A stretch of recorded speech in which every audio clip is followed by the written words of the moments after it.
주님 날 위해 지신 십자가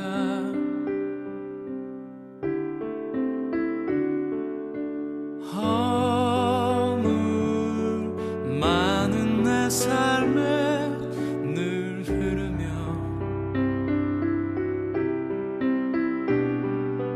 죽었던 내 영혼 살리시네. 메마른 나의 맘을 적시네. 내가 만난 가장 큰 사랑 예수.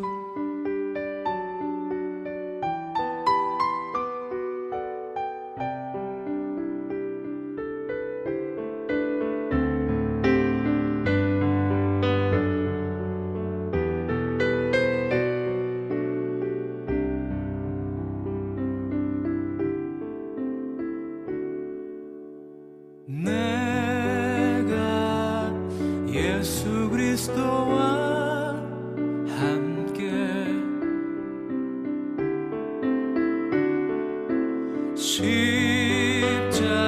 십자가에 못 박혀 죽었으니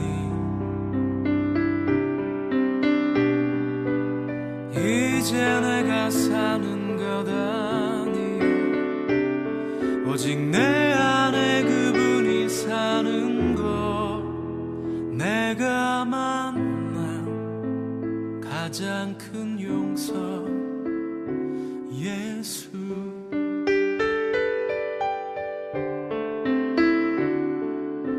세상 모든 어둠 힘을 잃고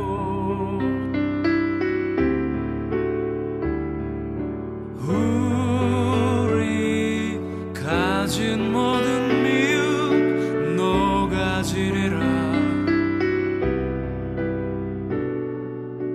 어떻게 그분 닮을 수 있을까? 어떻게 그 길 걸을 수 있나? 내가 만난 가장 큰 이름, 내가 만난 가장 큰 이름, 내가 만난 가장 큰 이름 예수.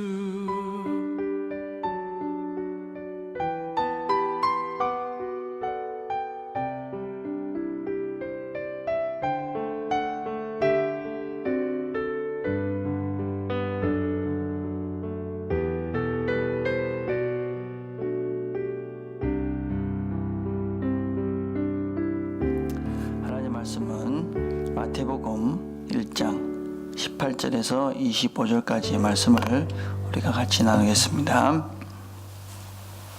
마태복음 1장 18절에서 25절.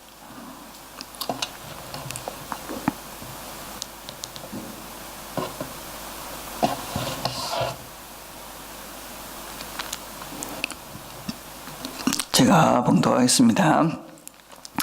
예수 그리스도의 나심은 이러하니라. 그 모친 마리아가 요셉과 정혼하고 동거하기 전에 성령으로 잉태된 것이 나타났더니 그 남편 요셉은 의로운 사람이라 저를 드러내지 아니하고 가만히 끊고자 하여 이 일을 생각할 때에 주의 사자가 현몽하여 가로되 다윗의 자손 요셉아 내 아내 마리아 데려오기를 무서워 말라.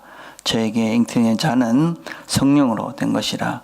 아들을 낳으리니 이름을 예수라 하라. 이는 그가 자기 백성을 저희 죄에서 구원할 자이심이라 하니라.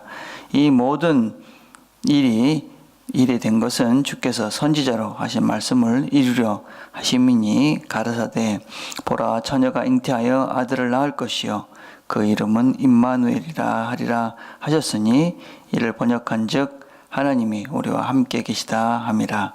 요셉이 잠을 깨어 일어나서 주의 사자의 분부대로 행하여 그 아내를 데려왔으나 아들을 낳기까지 동침치 아니하더니 나오매 이름을 예수라 하니라.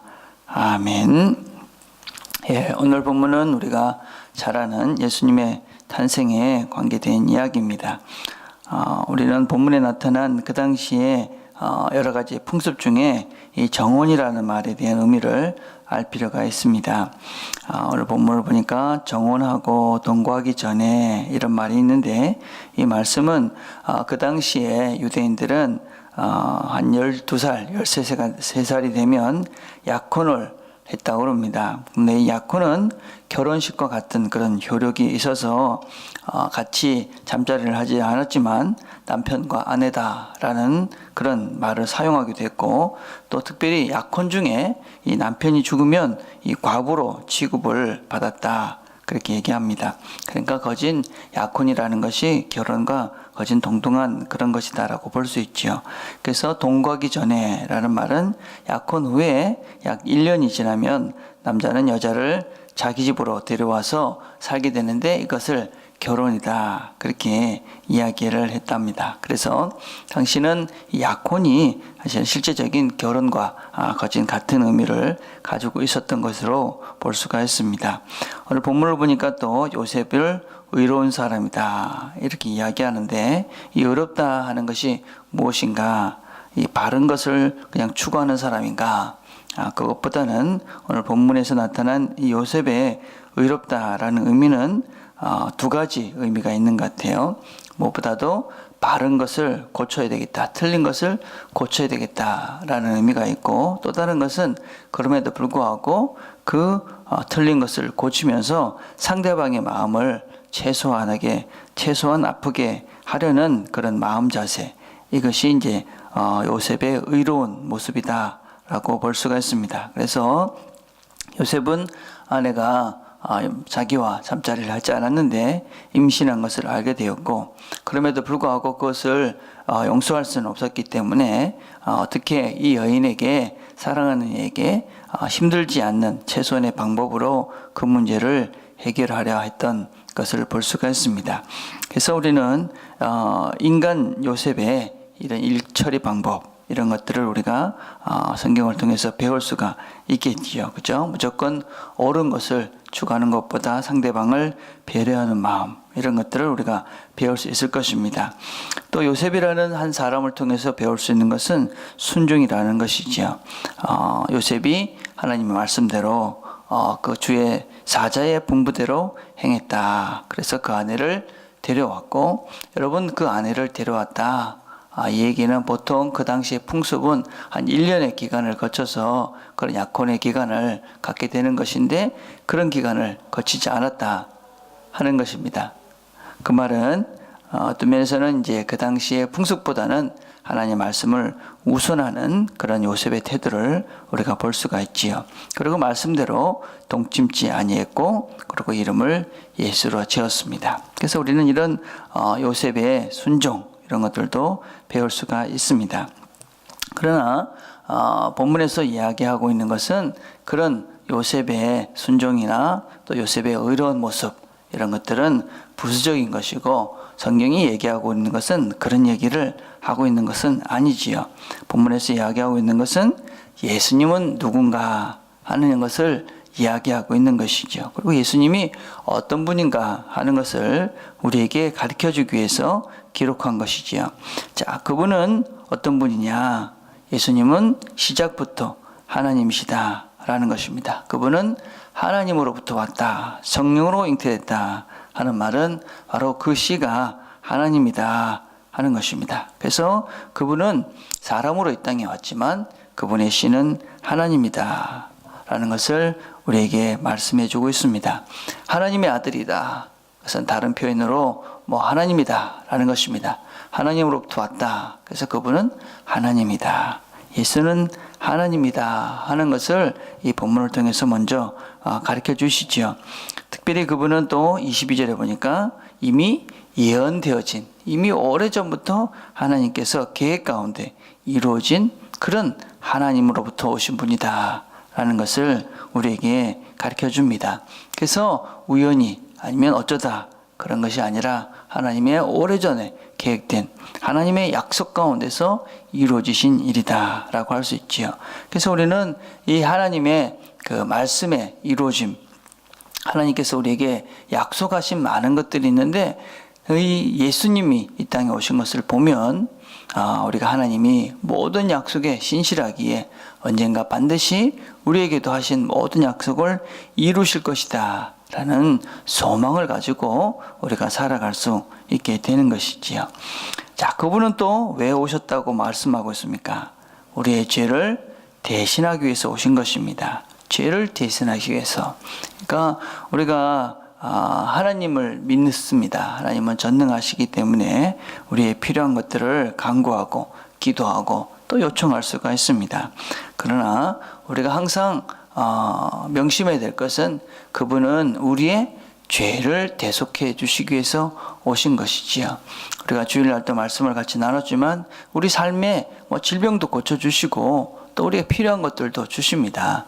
그러나 더 본질적인 것은 그분은 우리의 죄를 대신해 주시고 그 죄를 용서해 주시기 위해서 오신 것이지요. 우리 모든 문제의 그 근간에 있는 것은 무엇입니까? 우리의 죄이지 않습니까? 그래서 우리가 하나님께 우리의 문제를 간구하다 보면 우리의 죄를 보이는 것이지요. 그 죄의 그 본질적인 그 문제가 해결이 돼야지 사실은 다른 문제들도 해결되는 것이지 않습니까? 그래서 하나님께서는 이 예수님께서는 우리의 죄를 해결해 주시기 위해서 오신 분이다 라는 것을 우리가 명심하고 그래서 우리의 죄의 문제를 하나님과 함께 해결해 가야 하는 것이지요. 자, 마지막으로 하나를 더 살펴보면 그분이 오신 또 다른 이유는 임마누엘이지요. 임마누엘, 우리와 함께 하시는 하나님. 예, 그분이 오신 이유는 이 땅에 오신 이유가 우리와 함께 하시기 위해서 오신 분이지요. 우리가 왜 예수를 믿느냐? 그분은 이 땅에 오셔서 우리와 함께 계시기에 우리가 그분을 믿는 것이지요. 지금도 우리와 함께 계시지 않습니까? 성령으로 그분의 영이신 예수의 영이신 성령께서 우리와 함께 하시며 우리를 인도해 가십니다. 그냥 하나님이 그냥 공중에 어딘가에 있을 거야, 그렇게 막연히 계신 분이 아니라 인간의 몸을 입고 이 땅에 오셔서 우리와 함께 먹고 마시고 그렇게 또 죽으시고 그렇게 우리와 똑같은 삶을 사셨기 때문에 그렇게 우리와 함께 하시기 위해 이 땅에 오신 분이기에 우리가 그분을 믿고 그분을 따라가면서 그렇게 살아가고 있는 것이지요. 오늘도 이 땅에 우리와 함께 하기 위해서 오신 예수 임마누엘, 그분이 우리의 죄를 다 해결해 주시고 우리의 모든 문제들을 다 고쳐주실 것입니다. 그분은 이 땅에 우리에게 약속대로 오신 분입니다. 하나님께서 우리가 구하고 간구하면 하나님께서 들으신다 하셨고 또 우리의 죄를 다 사해 주시고 해결해 주신다고 말씀하셨습니다.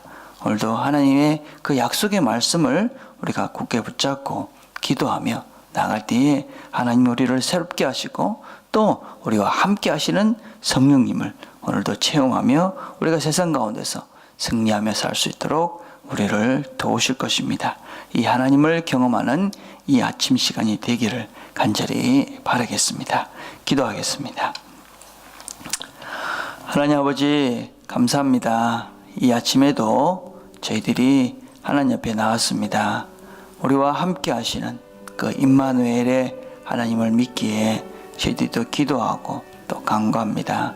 우리 속에 있는 죄 문제들을 먼저 해결해 주시고 또 우리가 기도할 때 하나님의 약속에 대한 확신을 가지고 또 우리와 함께하는 하나님과 함께 성령님과 함께 이 땅의 싸움, 이 땅에서 여러 가지 어렵고 힘든 문제들을 성령의 능력으로 다 이기고 승리해가는 우리 모두가 될 수 있도록 하나님 축복해 주옵소서.